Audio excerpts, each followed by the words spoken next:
Showtime feature presentation. Hey. Hello. Welcome. Jinx, buy me a Coke. Yeah, okay. I'll send it to Arkansas.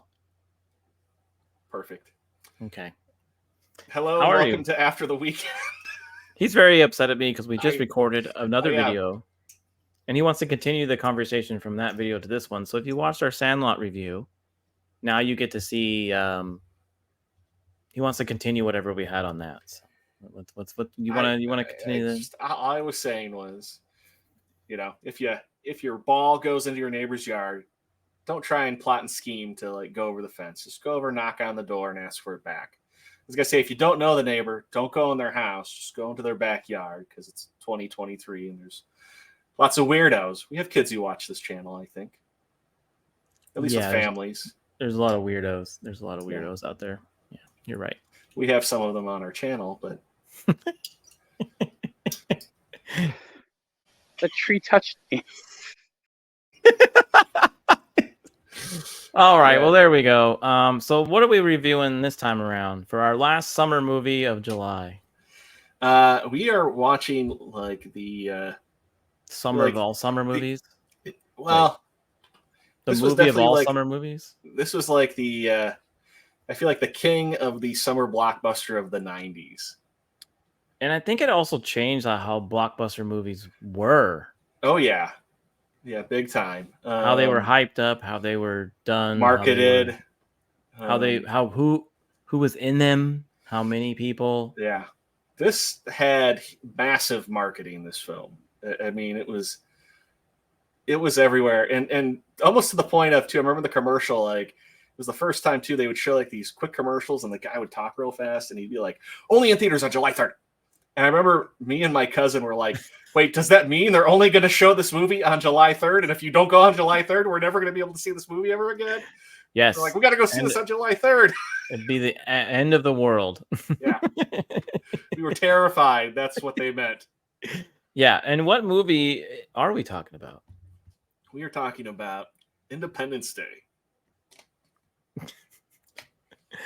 Yeah. I mean, look at that poster. I mean, this is one of the posters. This is one of the things that you saw when you were in the movie theater before this came out. You're like, what is that? Like, it's an alien movie, but, you know, they're basically destroying us. Well, so I remember the teaser trailer for this, and it's kind of that clip where they're like, this just entered, like, 300,000 kilometers away, and it's a meteor. No, it's slowing down, and it's it's breaking up into smaller pieces, and it was like, holy crap, what's this? What's going on? And this thing is massive. Like, normally you would see something like this, like massive scale thing coming to attack the universe in like Marvel movies, right? But Marvel movies weren't around then. They were, but they weren't what they are today. So this was like the first movie where you saw something epic like this, like kind of like, yeah, it's literally like a 15-mile radius for that ship, and then like the mothership that it came out of was like a quarter of the moon. Yeah, and it's like, can you imagine though? Like, I always hear Vader always says this on the Salty Nerd podcast, and shout out to them.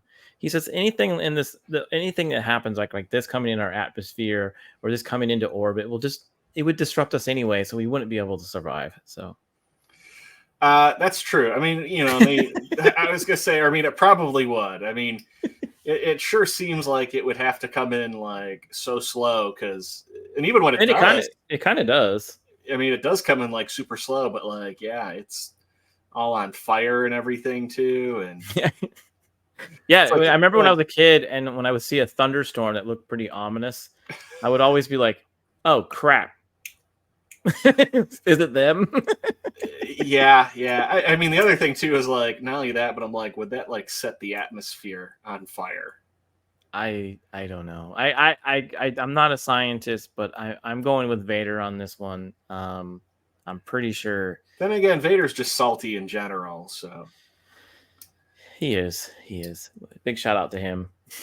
I don't think he likes me much these days. He's picking on me all the time. I think it's because we make things like this of we make things little memes of him, like this and.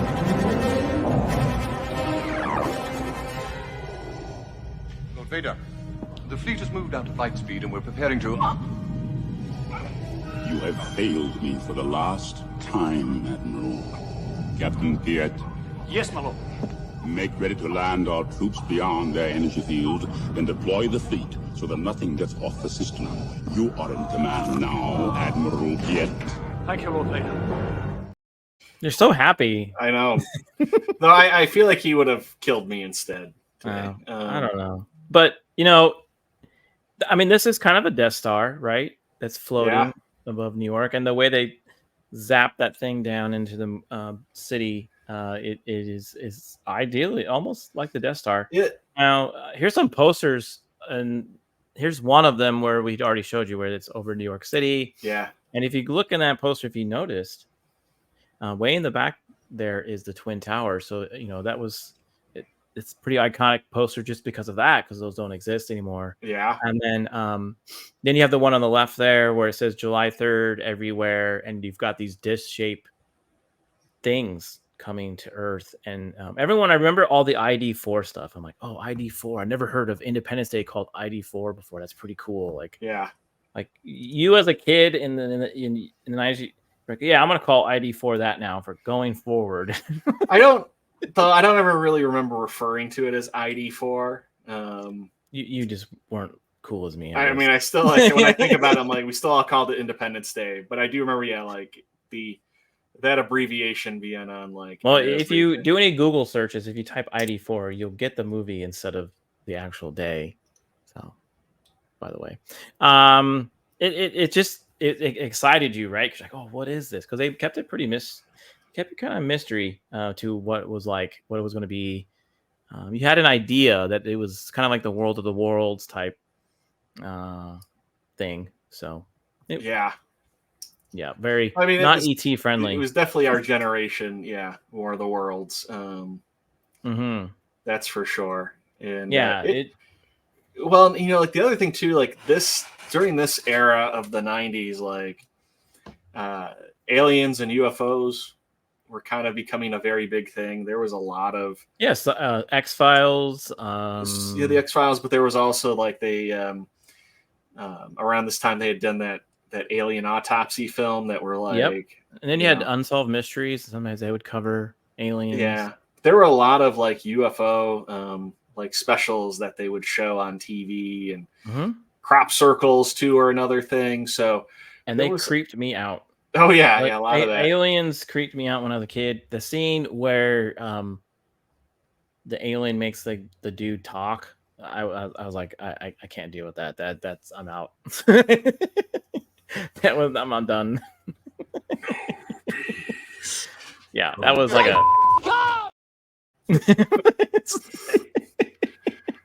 I was very freaked out. You're like, oh god, he killed Data.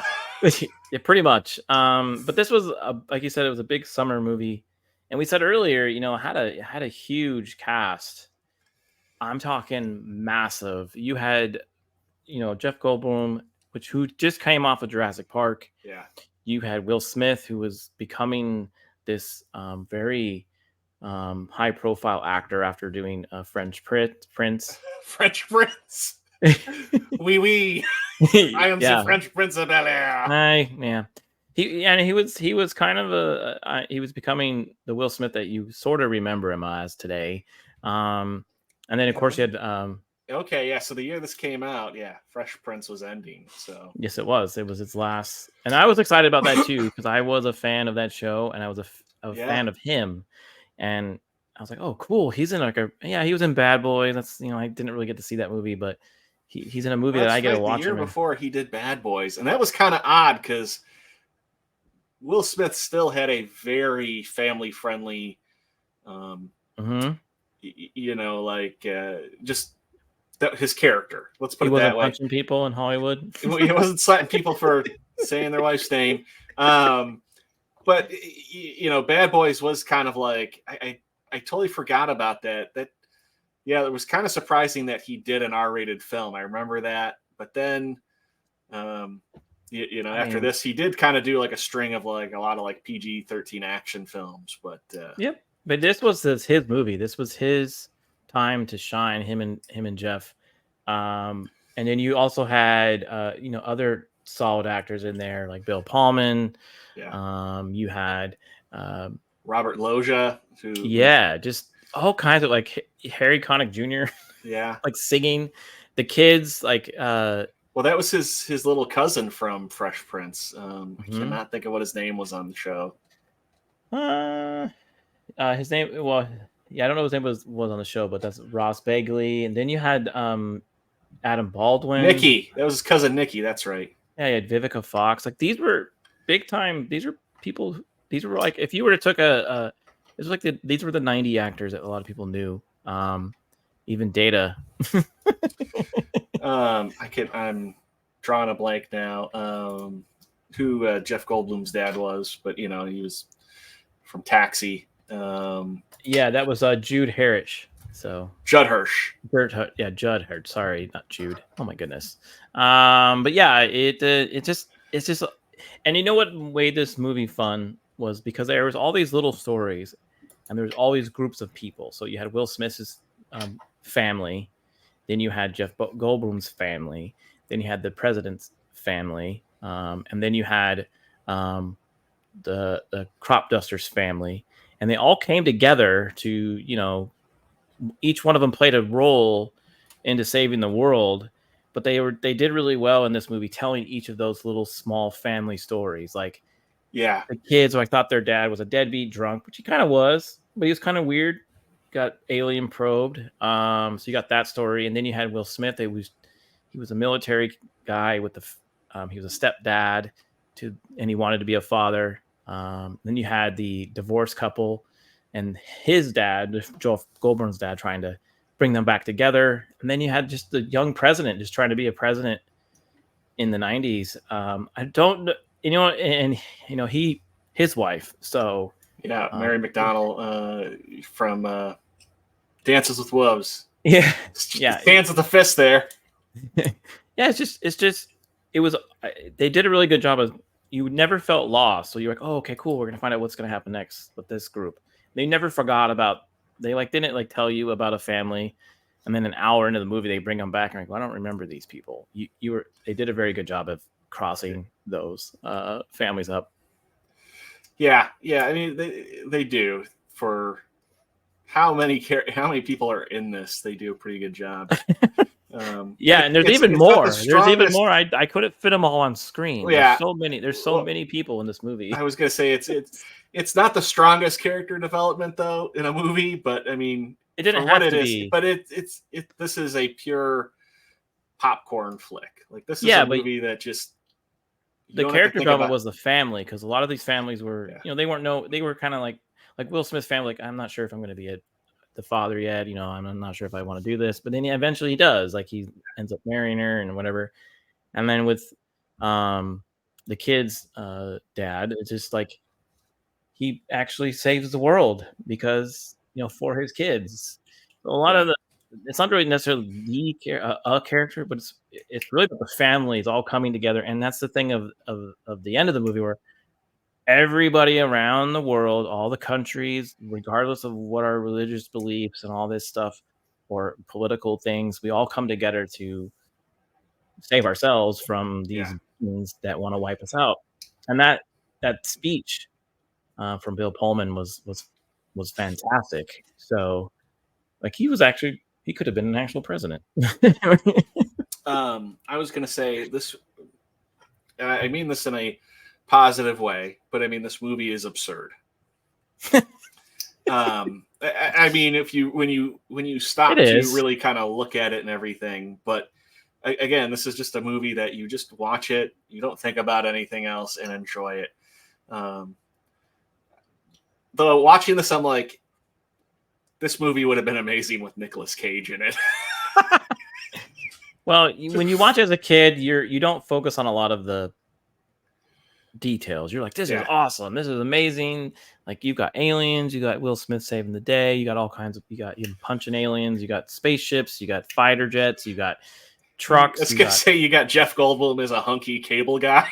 Yeah, like, it's cool, but when you're an adult and you watch it, you see the other side of the movie, and you kind of get touched by some of the family aspects of it. I think that's what really got me when I rewatched it. But yeah, it was just a great movie, all the way around. And of course, this was a huge, like you said earlier, huge blockbuster. Probably had a massive budget, so it seems like a good time to talk about that, right? What do you think? Oh yeah.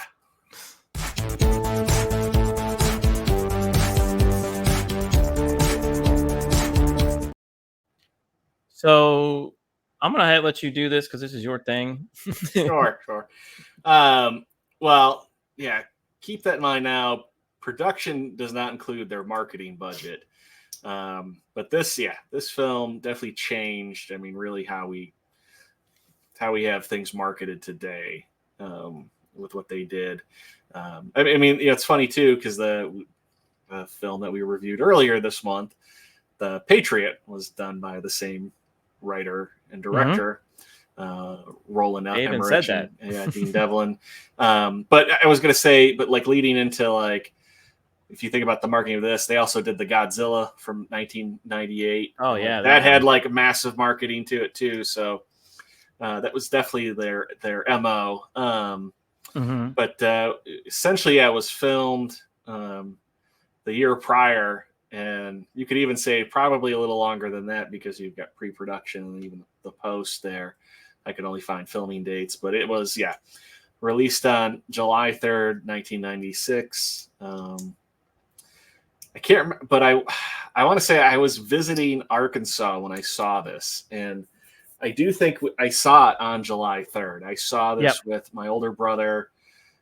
His now wife was with us, one of my cousins, and somebody else, one of his buddies. I did too. I saw it July 3rd, and I moved to a new town, and I was like, oh, I'll go see this movie here. And it was in a little movie theater, a pretty old movie, where one of those movie theaters where you could hear the movie next door, right? Yeah. So they were playing in both theaters, so you got to hear all of it. So it was cool. So here we go. Again, I mean, it doesn't seem like a lot now. It doesn't seem like a lot, no. But then, if you look at today's dollars, then you do kind of go, like I definitely go, this was $150.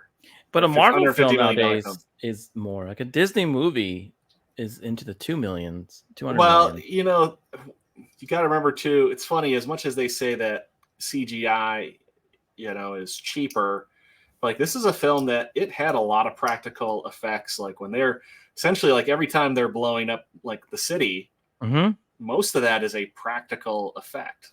Yeah, I used to pause this movie and like go real slow and like see if you can catch all that stuff. Yeah, they did a really, really great job. I mean, there is CGI in it, but very much there was still a lot of practical. It's 95 million in 95, and it was 150 now, and it made almost $1 billion in $96. That's pretty good. And then if it was today, I mean, look at that. It's 1.5. It was like one of the highest grossing movies of all time, I believe, at the time it came out. Yeah, it was.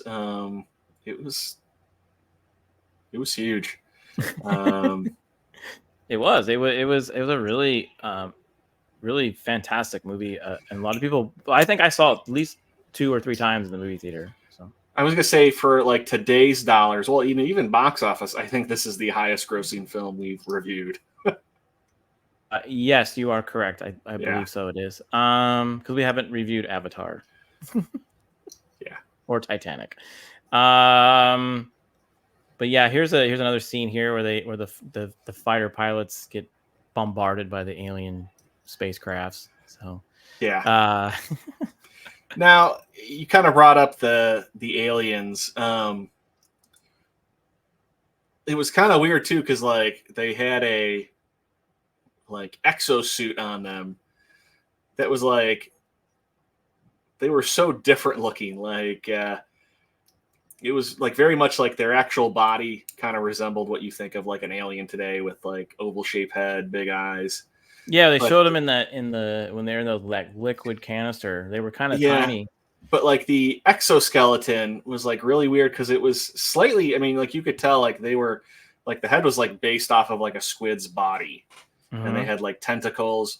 But it was like, if you kind of think about it, like this, in a way, felt like this movie was kind of like Jaws. Like you really didn't see the aliens a whole lot. I mean, usually like most of the time it was The first time you saw them it was when ships. yeah, and then but when you saw when Will Smith punched one, Yeah. that was it.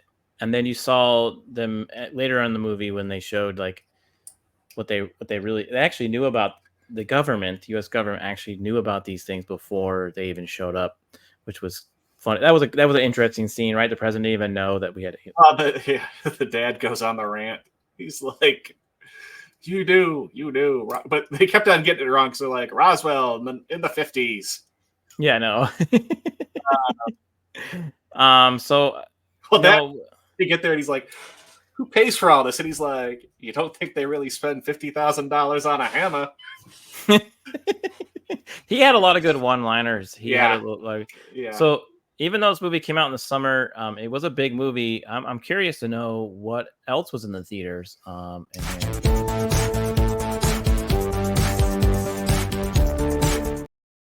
So,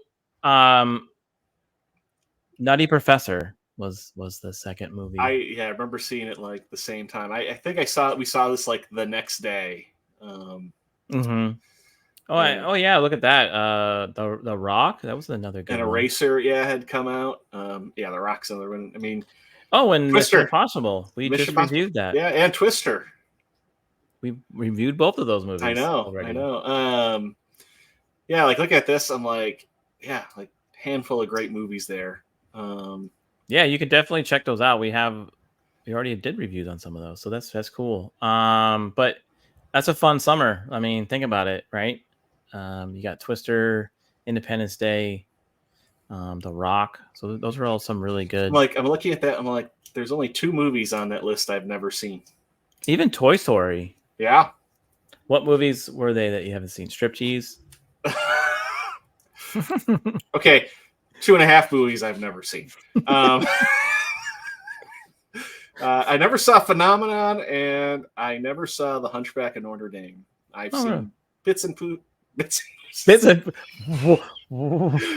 pieces of another film.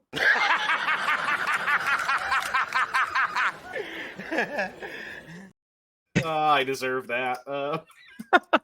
Well, we'll help you out here. Yeah. What was the other thing that was really cool about this movie was I'm gonna get a DM from Beer to Liberty. was the toys. This movie came with Yes. toys. It was kind of like, like most big movies, they get toys. But these were very unique because there's the aliens, the attacker pilot, and then there's Jeff Goldblum all ripped. They weren't that ripped in the movie, but they made them such. You never had a cable guy like that show up to your house? And he didn't have a rocket launcher, but he has one in the toy. I've seen movies where cable guys like that show up. Yeah. But it was they had Will Smith had his own version. Everyone had their own action figure, the main people, and they even had like the scene of like the Battle of LA, like you could destroy the city and have this aliens fly around in your little toy room there.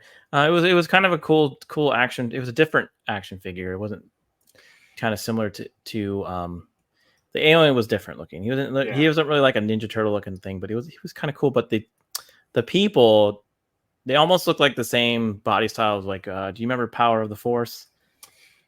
Yeah. I mean, that was just the era, just like ripped. Everything. Yeah, just always like muscles and. Let's give Jeff Goldblum some now, muscles. did you have any of these toys? I think I had the alien. Yeah. Mm-hmm. Okay.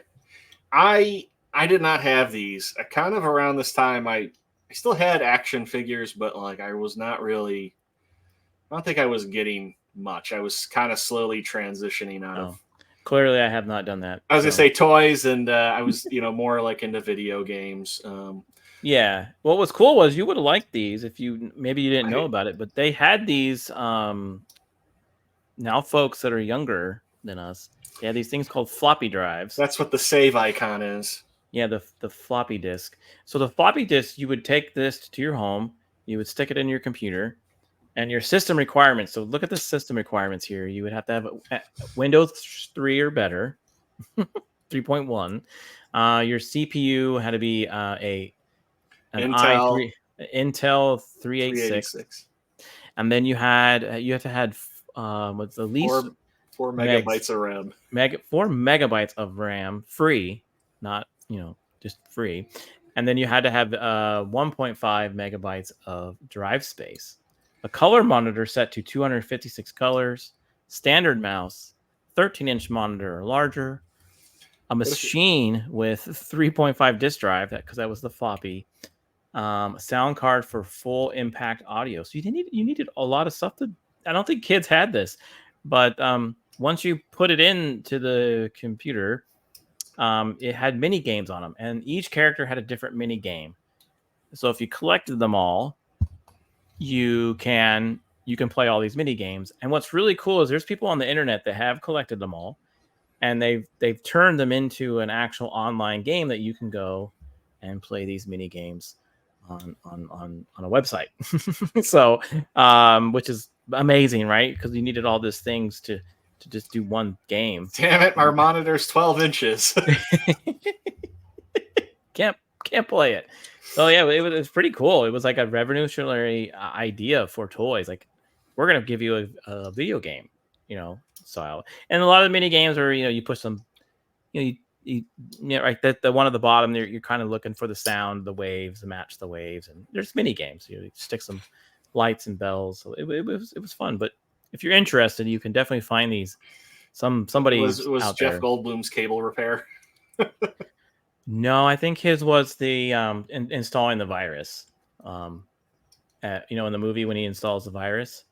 Yeah. Yeah. That I remember for a lot of people it was like so futuristic. Like he created a computer virus.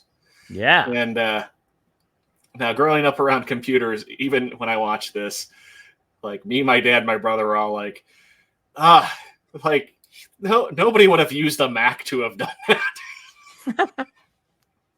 And no one knew. But I mean, it was the technology they used in the movie wasn't too outlandish. It was basic, right? It was what he figured out the code to say that they were going to blow up the White House.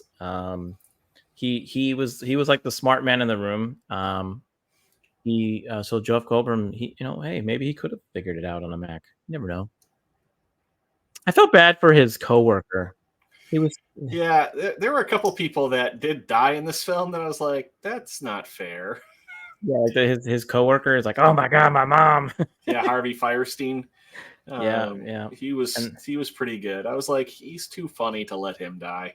Well, they got him. And then the girl, the stripper friend of Vivica Fox, where she wanted to hold the sign, come take me. For her stupidity, she deserved to die. She died, and then there were some others out it's there. It's so pretty. Yep. What was really cool was, remember in the beginning of the movie when they showed them kind of rolling in? We should have mentioned this earlier, but like in Egypt, when they were showing them coming through Iraq and the Middle East. Yeah. Can you imagine? Like, they're probably like thinking, "Oh, great, Ra's back." Like, Well, it's funny. Those guys did that movie too, Stargate. Yeah, Stargate. Yeah. Mm-hmm. But like in Russia and like everybody's freaking out. It's kind of funny because like watching that then, I do kind of go like that seemed like so outlandish in terms of like the panic and fear of people. But I'm like, I feel like we kind of see some of that today. We do. I think a lot of panic would happen. Yeah, we would see a lot of. I think a lot of people would act the same way. That scene was not. I was gonna say, based on what we've seen in the past few years, like not nearly as jarring. rewatching it this time as Right. opposed to like previous times. So Yeah, I agree. But like, you could still feel the tension build up, right, between from the beginning to the scene to this scene right here. You still felt that build up of like, oh my gosh, like what is going to happen? Like, I mean, are they going to be friendly? And the scene when Will Smith like sleeps in and he like walks out and all his neighbors are like running. It's like, oh, they don't like the earthquake, so they're shaking, they're moving, haha. And he like rolls outside and there's this giant ship outside. It's just funny. Well, I was gonna say like they really play up like the quakes in California, but like living in California, I mean, there was probably at least like 3 dozen that I remember like they talk about on the news or something that happened, and maybe 5 or 6 of those I probably felt over the course of like 24 years. But it was one of those things like when you did, like now you know, like when you felt it, you heard it, and it is like a crazy experience. I don't know how to describe it other than I've never been in an earthquake. It's a wave of vibrations that you get hit with. Like that's the best way to describe it. It is. It's so like unnatural feeling. But yeah, like just him grabbing the paper and then standing outside and just oblivious to what's going on around him. But their son does. He knows what's going on. But Yeah. he's been up watching. I'm killing aliens. So Sure you are. remember the scene where everyone's watching and no one's doing any work. They're very focused on the TV and what's happening minute by minute. You at the moment when this movie came out, you never knew like that could actually happen. But now that this movie has been past 9/11 and everything like that, that actually happened. Like people watching 9/11 sat there and didn't do the rest of their day job, and they just stuck on the news. And we had another that happened again with in 2020 where a lot of people just were always watching the news and they weren't really doing their day job with things that happened in that year too. So yeah, it's weird that when we were a kid, we're like, no one does that, you know? And we got to see it almost a couple times already. Well, So. I definitely I got far more 9/11 vibes of Me that. too. Yeah. Well, one, just flew the morning that happened. I saw like I was East Coast, saw that second plane hit live on TV. And then being like held up with my brother at my aunt and uncle's because we were stuck there, and like just all we did is like surf the internet and read articles and watch, the news. Yeah, that's what who has a different angle of this scene? Right, and I'm sure people did the same. That's what they were trying to show. You didn't really have the internet, but you had some form of it. But yeah, that's what people were doing in this movie, and it was hard to believe that could actually happen.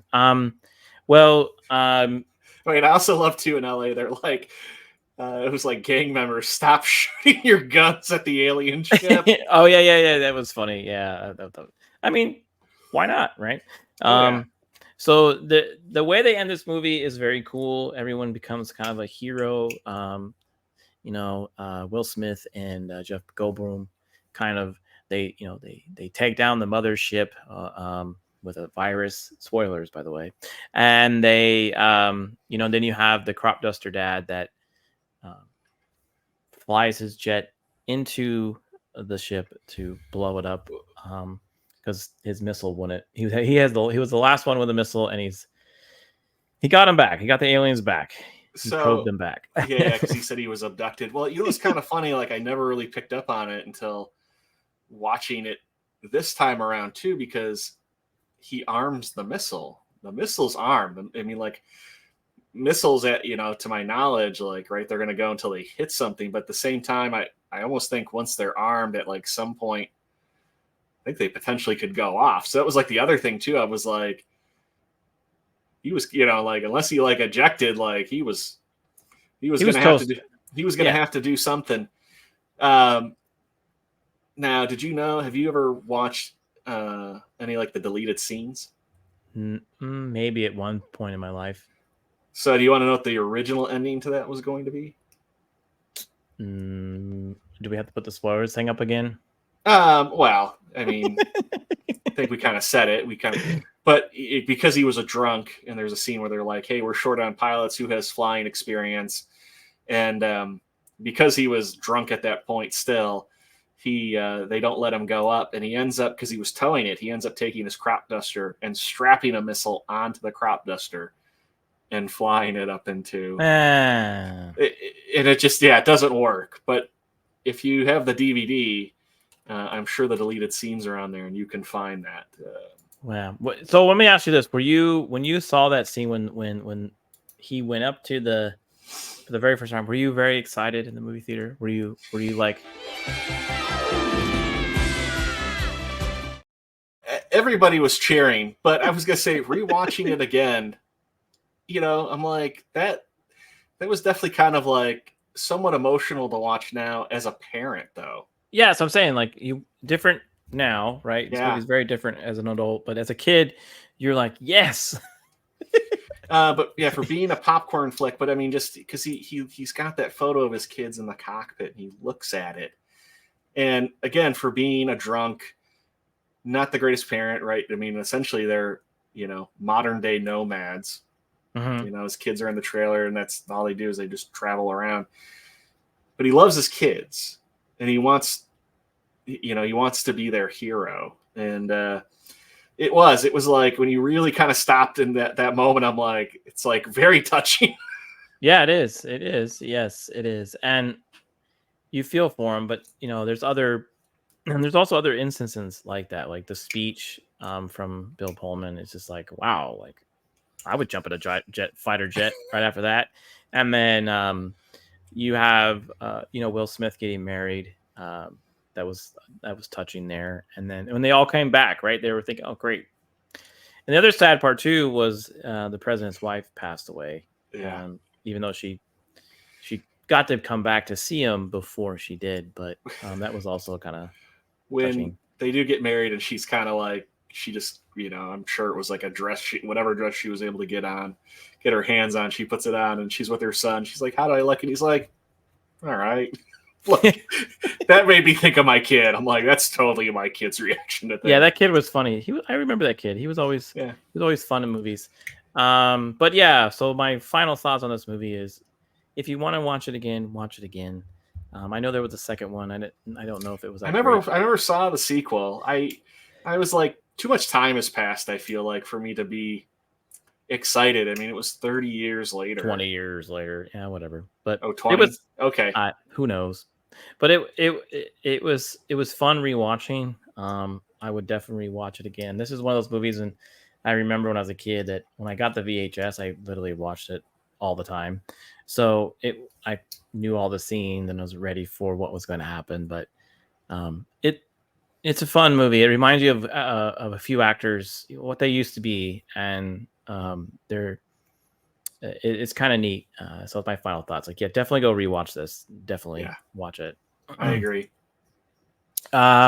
This is our final movie of our summer movies. What do we have planned for August? We're going to be doing Cars because it's the end of summer, and we thought it'd be fun to do a car themed month. Yeah. So we've got. Do you want to tell them what movies we're reviewing? Sure, we can tell them. It may not be in this order. Yeah. But we're going to be doing Days of Thunder. We're going to be doing the first Fast and the Furious. We'll be doing Gone in 60 Seconds, and we'll be doing American Graffiti. Ooh. Which will be, I think all four of those will be a lot of fun to do. They will, and it'll be fun to rewatch. So I'm excited to do those, and we might actually have something special, something special happening for Weekend Harder. Not this Saturday. No, it would be this Saturday when this video drops. We got to get used to this. I was going to say, this is going to drop on a Monday. Weekend Harder will drop on a Saturday, right? Yeah, it's a Saturday after this video drops. Now, when this video drops, do you know what you have going on your channel? No. I have guests, but I don't want to ruin the surprises. Oh, okay. Well, when this drops, I will be over on Cannoli Sasquatch's channel reviewing the 1990 live-action Ninja Turtles film. Ooh, that should be fun. So yeah, look out for the Weekend Harder after this video. We got to get used to this. We're used to always going live, so we're always like not ready for the future. And then we might have something special in August, so might be something cool. All right, so everyone, again. Oh yeah, there is that special thing in August. It just hit me. We're not going to tell them. No, I'm not telling anything. I said there would be something special. Look out for it. It's like a teaser. You're going to tease who? Never mind. All right. So what's to say? If you like to support the channel, it's always good to hit the like button and also share it out. But also you can get a shirt if you like, or a hoodie. And we have a special code there. So if you go to mixtees.com, the site's run by the Popcast guys or Popcast Bros. They're really good. And you can use a code ATW20 and get 20% off your shirt. And it also helps another community YouTuber out there that we enjoy. I was going to say, and if you get something, take a picture, show it with us. We'll show you off in your wonderful ATW swag if you want. Yeah. And then you can also say that that me and R2, you're friends of ours. Exactly. All right, everybody. Thanks again for watching us. We'll see you next time on After the Weekend. Good night. Later.